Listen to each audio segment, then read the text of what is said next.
The desert sun beat down mercilessly on the training compound in Nevada. Sarah Martinez wiped the sweat from her brow as she adjusted her position behind the Barrett M82 sniper rifle. Around her, 23 male soldiers were doing the same, each one trying to hit targets at increasingly impossible distances. This was the final week of the most grueling sniper training program in the United States military, and Sarah was the only woman who had made it this far. She had grown up in a small town in Texas, where her father owned a gun range. From the age of 7, Sarah had been shooting tin cans off fence posts. By 12, she could hit a playing card at 300 yards.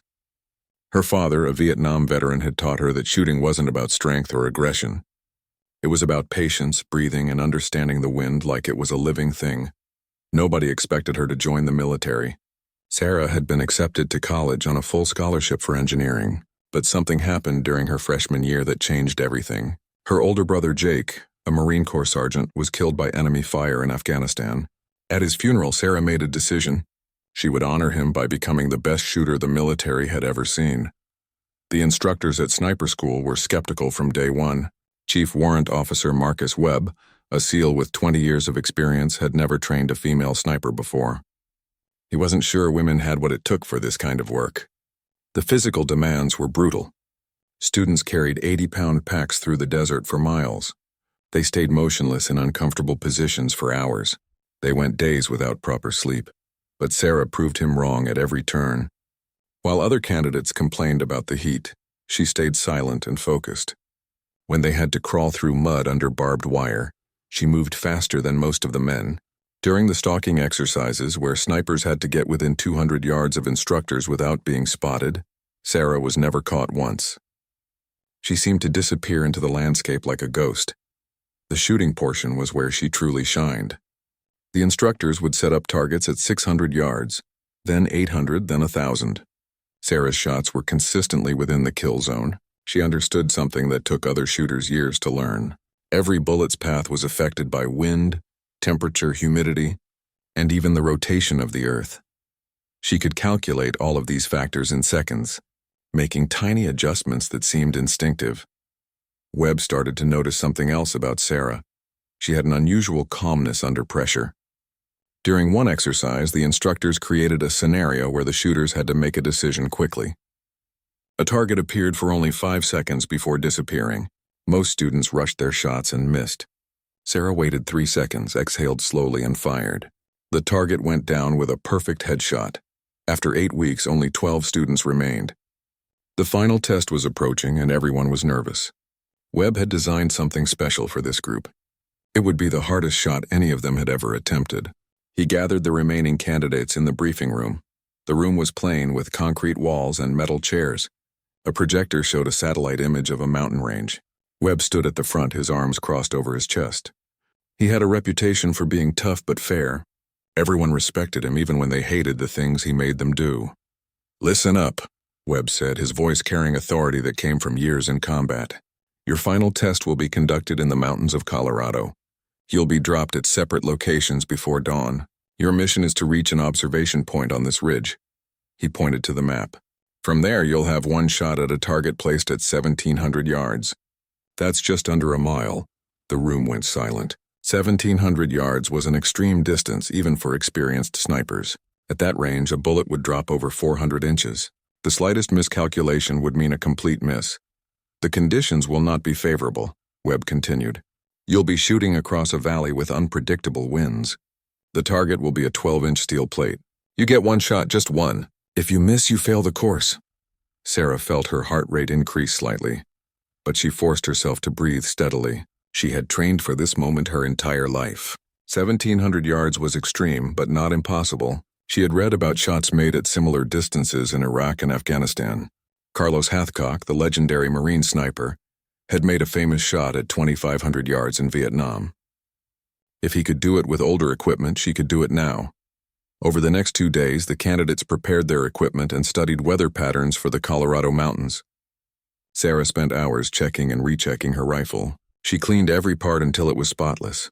She tested different ammunition types, looking for the rounds that gave her the most consistent velocity. She practiced her breathing techniques and visualized the shot 1,000 times in her mind. The night before the test, Sarah couldn't sleep. She lay in her bunk staring at the ceiling, thinking about her brother. Jake had always believed in her. When other kids made fun of her for spending weekends at the gun range instead of parties, Jake defended her. He said she had a gift and gifts shouldn't be wasted. Now she was about to attempt something that would prove whether he was right. At 3 a.m, the candidates were loaded into helicopters. The darkness was complete with no moon to provide light. Sarah could feel the vibration of the helicopter blades through her seat. Next to her sat Rodriguez, a quiet guy from California who had been her closest competition throughout the course. They didn't speak, but there was mutual respect between them. The helicopter dropped Sarah at her designated point in the mountains. She was alone now with nothing but her rifle, her gear, and her training. The cold mountain air hit her face as she began the 2-mile hike to the observation point. Her pack was heavy, but her steps were sure.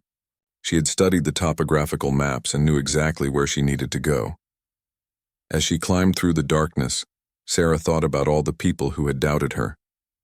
Teachers who suggested she pursue something more traditionally feminine. Recruiters who tried to steer her toward support roles instead of combat positions. Even some of her fellow soldiers who made comments about women not belonging in special operations. Each doubt had become fuel for her determination. She would show them all what a woman could do when given the chance and the training. Dawn was breaking as Sarah reached the observation point. The valley spread out before her, beautiful and treacherous. Somewhere on the opposite ridge, 1,700 yards away, was her target. Sarah set up her position carefully, choosing a spot between 2 large rocks that would provide cover and stability. She pulled out her spotting scope and began scanning the opposite ridge. The morning light was increasing, painting the mountains in shades of orange and gold. It would have been beautiful if she wasn't so focused on her mission. Finding the target took several minutes. It was positioned exactly where Webb had indicated, a small steel plate mounted on a stand. At this distance it looked like a tiny dot, barely visible even through her high-powered scope. Sarah felt a moment of doubt creep in. This was genuinely one of the hardest shots she had ever faced. But she pushed the doubt away and began her calculations. The first thing she needed to understand was the wind. She pulled out a small weather meter and checked the conditions at her location. The wind was blowing at 7 miles per hour from the west, but that didn't tell her what the wind was doing in the valley between her and the target, or at the target location itself. She would have to read the landscape. Sarah studied the vegetation on the hillsides. She watched how the grass moved, how the branches of distant trees swayed. The wind wasn't consistent. It seemed to shift and swirl as it moved through the valley. This was going to be complicated. She would need to account for multiple wind values along the bullet's flight path. Next came the calculations for bullet drop. At 1,700 yards, her bullet would arc high into the air before dropping down onto the target. She needed to aim significantly above the target to compensate. Using her ballistic calculator and the data she had collected about her ammunition, Sarah determined she would need to aim approximately 420 inches high. That was over 35 feet. She also had to consider the temperature and altitude. The thin mountain air would affect how the bullet flew. The cold morning temperature would make the gunpowder burn slightly differently than it did during her warm-up shots in Nevada. Every tiny factor mattered at this distance. Sarah set up her rifle on its bipod and got into position. She adjusted the scope settings, dialing in the elevation and windage corrections she had calculated. Her body pressed against the cold ground, and she could feel small rocks digging into her elbows. It was uncomfortable, but comfort was not the goal. Stability was everything. Through her scope, the target seemed to dance in the mirage created by the temperature differences in the air. This was another challenge. The mirage would make the target appear to be in a slightly different position than it actually was. Sarah had learned to read mirage during her training. She took a few deep breaths and settled herself. 2 hours passed. Sarah didn't take her shot. She was waiting for the right moment when all the conditions aligned. Other candidates might have rushed, worried about time limits or wanting to get it over with. But Sarah knew that patience was a sniper's greatest weapon. Her father had taught her that. You don't force the shot. You wait for the shot to present itself. Around mid-morning, something changed. Sarah noticed the wind patterns becoming more consistent. The grass in the valley was bending in a steady rhythm. The branches were swaying in a predictable pattern. This was her window. She checked her calculations one more time, made a tiny adjustment to her windage and prepared to fire. Her breathing slowed. She had practiced this thousands of times. Breathe in slowly. Breathe out slowly. At the natural pause between breaths when the body is most still, that's when you squeeze the trigger. Not pull squeeze. Gentle pressure that increases gradually until the rifle fires almost as a surprise. Sarah's finger rested on the trigger. She could feel her heartbeat slow and steady. Through the scope, the target was centered in her crosshairs, adjusted for all the factors she had calculated. One shot, that's all she had. One opportunity to prove herself. Then from her radio came Webb's voice. All candidates, stand down. Do not take your shots. Repeat, do not fire. We have a situation. Sarah's finger moved away from the trigger. Her heart rate increased. What situation? Had something gone wrong? Was someone hurt? She grabbed her radio and waited for more information. There's been a development. Webb's voice crackled through the speaker. A forest fire has started 15 miles south of your position. The wind is pushing at this direction. We're evacuating the area. Mark your positions and move to the extraction points immediately. Sarah felt frustration wash over her. She had spent 2 hours preparing for this shot. She had calculated everything perfectly. The conditions were finally right, and now it was being called off because of a fire that was 15 miles away. But orders were orders. Sarah began breaking down her equipment and packing her gear. As she worked, she noticed something strange. The smoke from the forest fire was visible now, a dark column rising into the sky to the south. But more importantly, she could see how it was affecting the wind patterns. The fire was creating its own weather system, pulling air toward it. The other candidates were probably relieved, Sarah thought. This gave them more time to prepare, another chance at the shot. But Sarah didn't want another chance. She wanted to take the shot now under these conditions with the preparation she had done. She wanted to prove that she could do it right the first time. The extraction helicopter arrived an hour later. Sarah climbed aboard, along with Rodriguez and 2 other candidates who had been positioned nearby. They flew back to base camp where Webb was waiting with news about when the test would be rescheduled. We're looking at 3 days from now, Webb told the assembled group. Same location, same shot. Use the extra time to prepare. This doesn't change the difficulty of what you're being asked to do.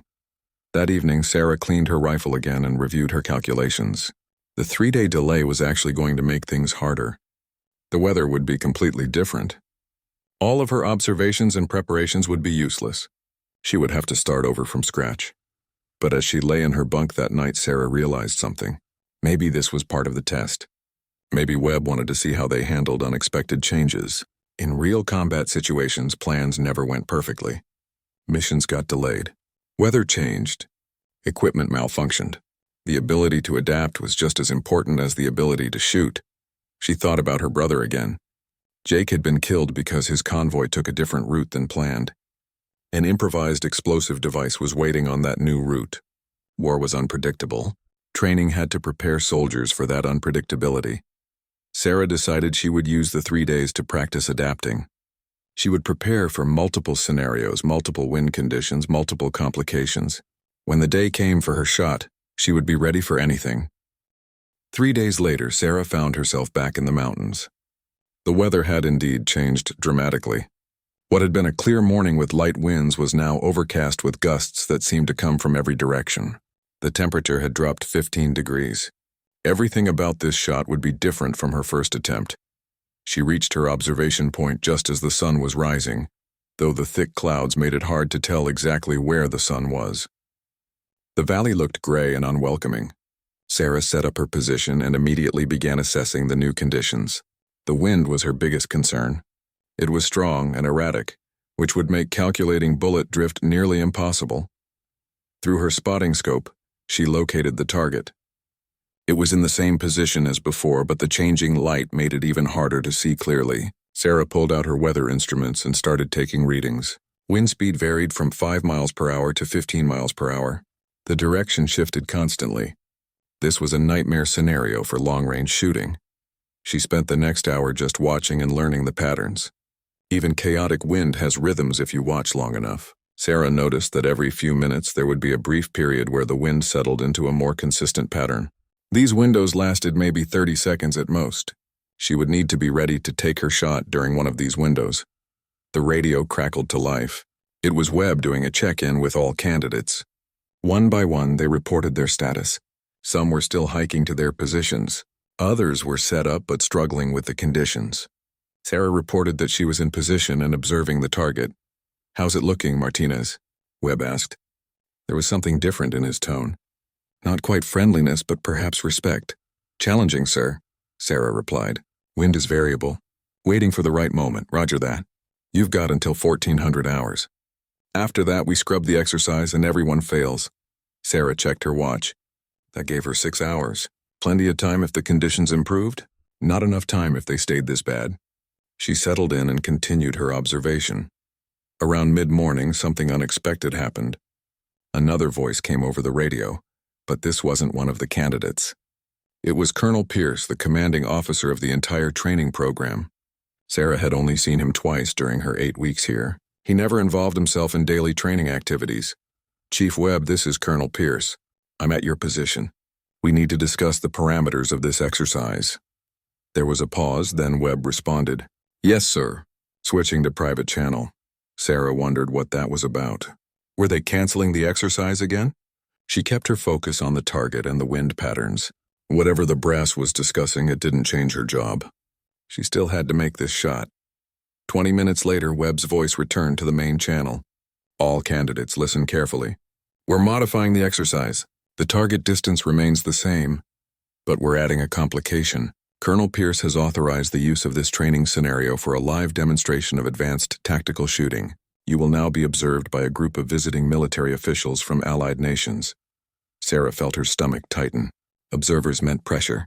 It meant people judging every move. She had dealt with this kind of thing before, though. During her basic training, instructors had loved to single her out, making her demonstrate techniques in front of the whole company. She had learned to block out the audience and focus on the task. "Additionally," Webb continued, "we're changing the target. Instead of one steel plate, you'll now have 3 targets. They'll be arranged in a triangular pattern, each one 12 inches in diameter. Your mission is to hit all 3 targets with 3 consecutive shots. Time limit between shots is 30 seconds. Sarah's mind raced.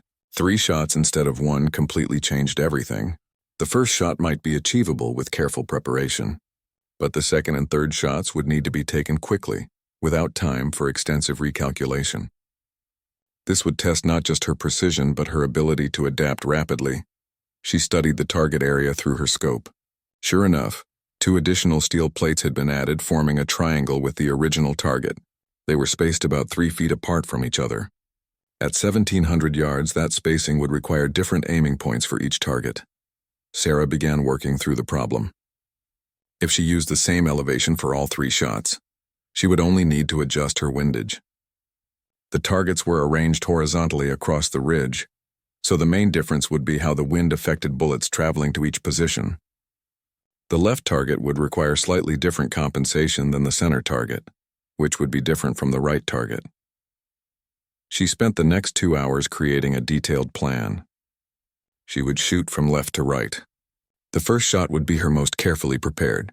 For the second and third shots, she had calculated the approximate adjustments she would need to make. It wasn't perfect, but it was the best she could do with the time available. The wind conditions remained terrible. Sarah watched other candidates taking their shots. Through her spotting scope, she could see the impacts. Most were missing completely. A few were hitting one target but failing on the second or third. The combination of distance, wind, and time pressure was proving too much. Rodriguez went before Sarah. She watched him take his first shot and hit the left target. His second shot missed by inches. He never got a chance at the third target. When he failed, Sarah heard frustration in his voice over the radio as he reported his results to Webb. Finally, it was Sarah's turn. Webb's voice came through clearly. "Martinez, you're up. Range is hot. You may fire when ready." Sarah checked the wind one more time. The conditions were still poor, but she had identified another one of those brief windows of consistency. It was starting now. She had maybe 45 seconds before the wind patterns would shift again. She settled into her shooting position and focused on the first target, the one on the left. Her breathing slowed. Her finger found the trigger. The crosshairs settled onto her aiming point, adjusted for all the factors she had calculated. She was aware of the observers watching through spotting scopes. She was aware of Webb monitoring her radio frequency. She was aware that this moment would define whether she passed or failed this course. But mostly she was aware of the target. Everything else faded away. There was only the rifle, the bullet, and the piece of steel 1,700 yards away. Sarah exhaled slowly and squeezed the trigger. The rifle kicked against Sarah's shoulder. The sound of the shot echoed across the valley. Through her scope, Sarah watched the bullets trace in the air, a barely visible distortion traveling toward the target. It seemed to take forever. In reality, the bullet covered the 1,700 yards in just over 2 seconds. The left target rang out with a metallic clang that Sarah could hear even at this distance. Hit. The first target was down, but she didn't have time to celebrate. The clock was ticking. She had 30 seconds to make her adjustments and take the second shot. Sarah's hands moved quickly but precisely. She adjusted her windage, turning the dial on her scope to account for the center target's position. Her breathing remained controlled. She couldn't afford to rush and lose her fundamental shooting technique. Fast was important, but smooth was faster. She settled back into position. The center target appeared in her crosshairs. Sarah made a tiny adjustment, accounting for a slight change in the wind she had noticed. The mirage was shifting differently across the center of the valley. She squeezed the trigger again. Another clang of metal. The center target was hit. 2 down, 1 to go. Sarah felt a surge of confidence but immediately suppressed it. Overconfidence was dangerous. The third shot was the hardest. It was on the right side of the triangle, which meant the crosswind would affect it differently than the first 2 shots. She made her adjustments, her fingers moving with practiced precision. The third target appeared in her scope. Sarah was about to fire when something unexpected happened. A gust of wind, stronger than anything she had felt in the past few minutes, swept across her position. She could feel it pushing against her body. The smart move was to wait for the gust to pass. But Sarah glanced at her watch. She had only 8 seconds left before her 30-second window expired. If she waited for the wind to settle, she would run out of time. If she shot now, she would have to estimate how much the strong wind would push her bullet off course. Every instructor had taught her the same lesson. When in doubt, wait for better conditions. Patient snipers live longer than impatient ones. But something in Sarah's gut told her this was the moment. She had trained her whole life to trust her instincts about wind. She could read it in the grass, in the trees, in the very air itself. Sarah made a bold adjustment to her scope, compensating for the strong gust. It was more windage than any textbook would recommend for this situation. If she was wrong, she would miss by a wide margin. If she was right, the bullet would drift through the gust and hit the target perfectly. She squeezed the trigger for the third time. The rifle fired. The bullet left the barrel at over 2,800 feet per second, spinning through the air toward the distant target. Sarah watched through her scope, holding her breath. The third target rang out. Hit. All 3 targets down in under 30 seconds. For a moment, Sarah just lay there behind her rifle, processing what had just happened. She had done it. She had completed one of the most difficult shooting tests ever designed. At 1,700 yards in terrible wind conditions, with multiple targets and a time constraint, she had succeeded where every other candidate had failed. Webb's voice came over the radio. Martinez confirmed 3 impacts on target. Confirmed, sir. All 3 targets hit. There was a pause. Sarah could hear voices in the background on Webb's end. Then he spoke again, and there was something in his voice she had never heard before. It might have been amazement. Outstanding shooting, Martinez. Mark your position and prepare for extraction. Colonel Pierce wants to speak with you personally. Sarah began breaking down her equipment. Her hands were steady, but her mind was racing. Colonel Pierce wanted to speak with her? That was unusual. Commanders didn't typically have personal conversations with students unless something significant had happened. The extraction helicopter arrived an hour later. As Sarah climbed aboard, the pilot gave her a thumbs up. Apparently word was spreading about her shots. When they arrived back at base camp, a small crowd had gathered. Other candidates, instructors, and several people in dress uniforms that Sarah didn't recognize. Webb met her at the landing zone. Follow me, Martinez. The colonel is waiting. They walked to the command building. Sarah had never been inside. It was reserved for officers and visiting officials. Webb led her to a conference room where Colonel Pierce sat at the head of a long table.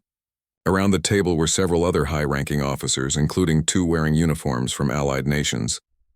Sergeant Martinez, Colonel Pierce said, standing to shake her hand. That was some impressive shooting. Please have a seat. Sarah sat down, feeling nervous but trying not to show it. Colonel Pierce was a serious man with gray hair and sharp eyes that seemed to miss nothing. I've been in the military for 32 years, Pierce began. I've seen a lot of good shooters. I've seen a few great ones. What you did today was extraordinary. Chief Webb tells me you've been exceptional throughout this entire course. Thank you. Sir? Sarah replied. The gentlemen at this table represent several Allied military forces, Pierce continued, gesturing to the other officers. They're here because we're forming a specialized unit, a joint task force that will handle some of our most sensitive operations. We need the best snipers from each nation. Based on your performance, you're being considered for the American position. Sarah's heart raced. A specialized joint task force? This was far beyond anything she had imagined when she enrolled in sniper school. She had just wanted to honor her brother's memory and serve her country. Now she was being offered a chance at something much bigger. Before you accept, one of the foreign officers said with a British accent, you should understand what this entails. The missions will be extremely dangerous. You'll be working in hostile territories, often without backup. The targets will be high-value individuals who are very well protected. Many people, even within the military, don't believe women should be in combat roles at all, let alone special operations. You'll face resistance and doubt at every turn. Sarah thought about this. She had faced resistance and doubt her entire career. People had been telling her she couldn't do things since she first picked up a rifle. Each time she had proven them wrong through performance and determination. I understand, sir, Sarah said. When do I start? Colonel Pierce smiled. There's one more test. This time it's not about distance or difficulty. It's about pressure. Next week you'll be sent to a location I can't disclose yet. You'll be given a mission briefing when you arrive. All I can tell you is that you'll be making shots that matter. Not steel plates, but real-world targets in a real-world scenario. Webb spoke up. It's a live operation, Martinez. Everything you've trained for has been leading to this. Are you ready? Sarah thought of her brother Jake. She thought of all the soldiers who had died because missions failed or because the right people weren't in the right places at the right times. She thought about the responsibility that came with being a sniper. Every shot could mean the difference between success and failure, between lives saved and lives lost. Yes, sir, Sarah said firmly. I'm ready. 1 week later, Sarah found herself on a military transport plane heading east across the Atlantic Ocean. She sat alone in the cargo section, surrounded by equipment crates and supplies. Nobody had told her exactly where she was going. The mission briefing had been vague on purpose. All she knew was that she would be part of an operation to neutralize high-value targets in an active conflict zone. The plane landed at a military base she didn't recognize. The signs were in a language she couldn't read, but the soldiers walking around looked professional and well-equipped. This was definitely an Allied nation's installation. Webb was waiting for her when she stepped off the plane. Welcome to the real world, Martinez, he said. Grab your gear and follow me. Briefing starts in 20 minutes. They walked to a secure building on the far side of the base. Inside, Sarah was led to a windowless room with concrete walls and bright fluorescent lights. A large map was displayed on one wall, showing a mountainous region with several marked locations. Around a table sat 6 people, all in military uniforms without insignia or name tags. Colonel Pierce stood at the head of the table. Now that everyone's here, let's begin. What you're about to hear is classified at the highest level. The mission we're discussing does not officially exist. If something goes wrong, there will be no public acknowledgement, no rescue attempt, and no recognition. Everyone understand? The group nodded. Sarah felt her pulse quicken.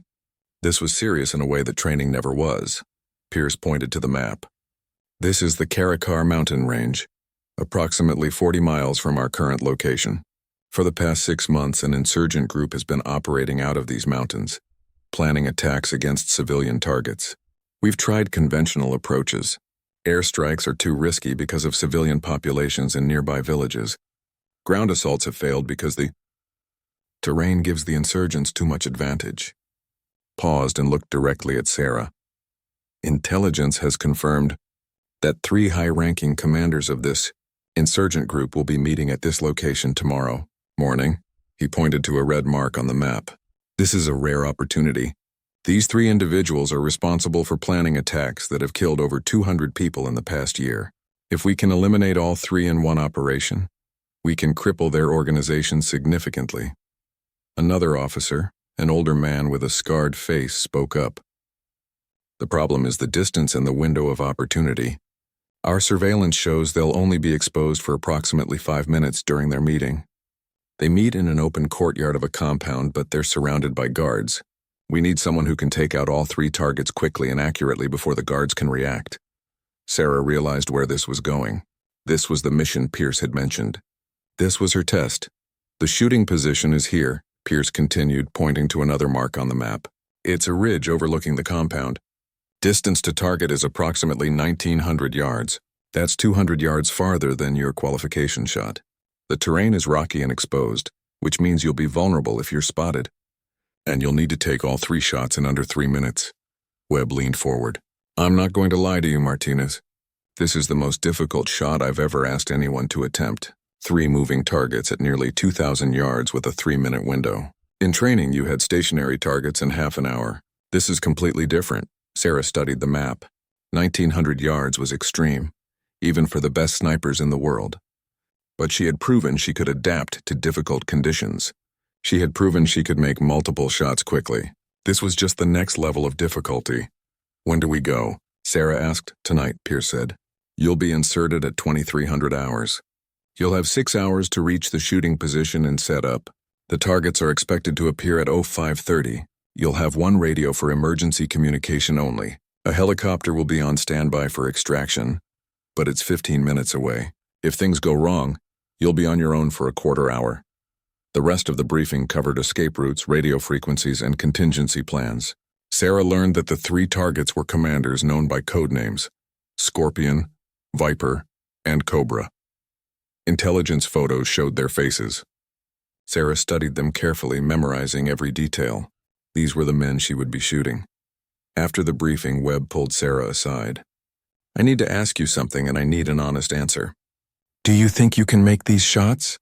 Sarah considered the question carefully. 1,900 yards was at the edge of what was possible. The wind conditions would be critical. The pressure would be enormous. 3 lives would end if she succeeded. And yet if she failed, hundreds more innocent people might die in future attacks. I don't know, Sarah admitted. But I'm going to try with everything I have, Webb nodded. That's the right answer. Anyone who says they're certain about a shot like this is either lying or foolish. What matters is that you're willing to try. Now get some rest. You've got a long night ahead. Sarah went to the quarters she'd been assigned, a small room with a bed and a locker. She tried to sleep but couldn't. Her mind kept running through calculations. Wind speed, temperature, humidity, bullet drop, the Coriolis effect. At 1,900 yards, even the rotation of the earth would affect where her bullet landed. She thought about the men she would be shooting. Scorpion, Viper, and Cobra. They had families, probably. People who cared about them, but they had also planned attacks that killed innocent civilians. Children had died because of their decisions. Sarah reminded herself that this was war, and in war, hard choices had to be made. At 2,200 hours, Sarah geared up. She checked her rifle 3 times, making sure everything was perfect. Her ammunition was match grade, hand-selected for consistent performance. Her scope was zeroed and calibrated. Her rangefinder was working properly. Everything was as ready as it could be. Webb met her at the helicopter. Remember your training.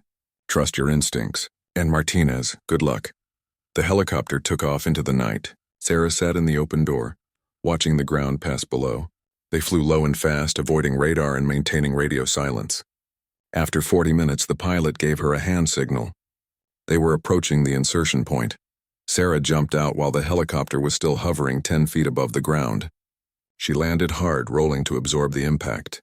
The helicopter was gone before she even stood up, disappearing into the darkness. She was alone now in hostile territory with a mission that would test everything she had learned. The real test had finally begun. Sarah moved through the darkness with practiced stealth. Her night vision goggles turned the black landscape into shades of green. The terrain was rough, full of loose rocks and steep inclines. She had to move carefully to avoid making noise that might alert any nearby patrols. The climb to the shooting position took 4 hours. Sarah moved slowly, checking her surroundings constantly. Twice she had to freeze in place as vehicles passed on a distant road. Their headlights swept across the mountainside, but they never came close enough to spot her. When she finally reached the ridge that overlooked the compound, she was exhausted but focused. Sarah found a position between two large boulders that gave her a clear view of the target area. The compound below was still dark, with only a few security lights visible. Through her rifle scope, she could see the courtyard where the meeting would take place. It was an open space, maybe 30 feet across, surrounded by buildings on three sides. She had 2 hours before sunrise. Sarah used the time to study every aspect of the shot. She set up her weather instruments and began taking readings. The wind was moderate, coming from the northwest at about 8 miles per hour. Temperature was cold, around 45 degrees. Humidity was low. All of these factors would affect her shots. At 1,900 yards, Sarah's bullets would be in the air for nearly 3 seconds each. During that time, wind, gravity, and air resistance would all work to push them off course. She calculated that she would need to aim approximately 54 inches to the left and 540 inches above her targets to compensate for all these factors. That was 45 feet of elevation adjustment. As the sun began to rise, Sarah saw activity in the compound below. Guards were taking up positions. Vehicles arrived. Through her scope, she watched people moving around, preparing for the meeting. Her heart rate increased slightly, but she controlled her breathing. This was the moment everything had been building toward. At 5:25, 3 men emerged into the courtyard. Sarah recognized them immediately from the intelligence photos: Scorpion, Viper, and Cobra. The 3 commanders were finally in one place, exposed and vulnerable. They stood close together, talking animatedly about something. Guards positioned themselves around the courtyard's perimeter, but they were facing outward, watching for threats approaching the compound. Nobody was looking up at the ridge 1,900 yards away. Sarah's radio crackled softly. It was Webb, monitoring from the command center. Target confirmation. You are cleared hot. Repeat, you are cleared to engage. Sarah settled into her final shooting position, the rifle's stock pressed firmly against her shoulder. Her cheek was welded to the stock, giving her a consistent sight picture. Her finger rested on the trigger, not quite touching it yet. She began her pre-shot routine, the same process she had practiced thousands of times. She studied the wind one more time. The flags on the compound buildings were fluttering consistently. The vegetation on the hillsides showed a steady pattern. The mirage through her scope was moving in a predictable direction. The conditions were as good as they would get. Sarah chose her first target, Scorpion, the man standing on the left. He was the overall commander, the primary target. If she could only get one shot, it had to be him. She placed her crosshairs on her calculated aiming point, high and to the left of where Scorpion was standing. The picture looked wrong. Her scope was pointing at empty air dozens of feet from the target. But she trusted her mathematics. She took a deep breath and exhaled slowly. At the natural pause in her breathing, Sarah squeezed the trigger. The rifle roared. The recoil pushed against her shoulder. Through the scope, she saw the bullet trace cutting through the morning air. Time seemed to slow down. Sarah watched the bullet arc toward the compound. Drop, drop, drop. The wind pushed it. Gravity pulled it. It seemed impossible that all her calculations could account for so many variables over such a distance. Then Scorpion collapsed. The bullet had hit him in the chest. Guards immediately started shouting and running toward him. But Sarah was already transitioning to her second target. Viper was in the center of the group, starting to react to Scorpion's fall. Sarah adjusted her aim, compensating for the slight difference in position. She had maybe 10 seconds before everyone would be in full panic mode. She fired again. The second bullet flew true. Viper went down. Now the courtyard erupted into chaos. Guards were running everywhere, trying to figure out where the shots were coming from. Cobra, the third target, was beginning to move toward cover. Sarah had to make a decision. Cobra was no longer standing still. He was moving fast, running toward the nearest building. In 2 more seconds, he would be inside and the opportunity would be lost forever. Taking a shot at a moving target at 1,900 yards was nearly impossible. The calculations became exponentially more complex when the target was moving. But Sarah had not come this far to let one target escape.